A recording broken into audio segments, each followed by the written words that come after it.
नमस्कार. भारतीय नाईकमध्ये आपलं स्वागत आहे. मी अभिजित कांबळे. बारामती तालुक्यात सर्कल अधिकारी व गाव तलाठींच्या मेहरबानीने हजारो ब्रास गौण खनिजाची लूट चालू आहे. बारामती तालुक्यात खामगळ वाडी गावात मोठ्या प्रमाणात मुरुम चोरी चालू आहे.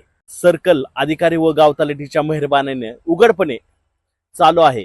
या गौण खनिजाच्या अवैध उत्खननामुळे पर्यावरणाचा ऱ्हास होत आहे. एकाच गटात महसूल अधिनियमानुसार तहसीलदार यांनी खनिज उत्खनन परवानगीसाठी फक्त 500 ब्रास पर्यंतची परवानगी असते.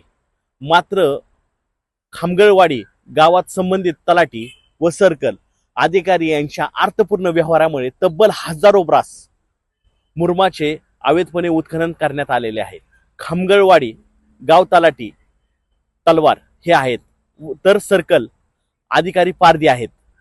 मात्र केवळ आर्थिक हितसंबंध पोटी खामगळवाडी गावचे मोठ्या प्रमाणात नुकसान करण्याचे काम सध्या चालू आहे.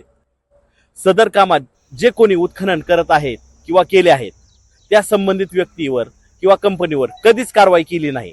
तसेच कुठल्या वाहन का ताब्यात घेतले गेले नाही किंवा संबंधित जागेवर अवैध उत्खनन चालू आहे त्या जागेतून किती मुरुम उत्खनन केले आहे त्याचे मोजमापन रजिस्टर वहीत नोंदवले गेले सुद्धा नाही. सदर जागेतून अंधाधुंद मुरुम उत्खनन चालू आहे. संबंधित भ्रष्ट अधिकाऱ्यावर कारवाई कधी होणार असा प्रश्न भारतीय नाईकच्या वतीने उपस्थित होत आहे. कॅमेरामॅन सुशील कांबळेसह मी अभिजित कांबळे. नमस्ते.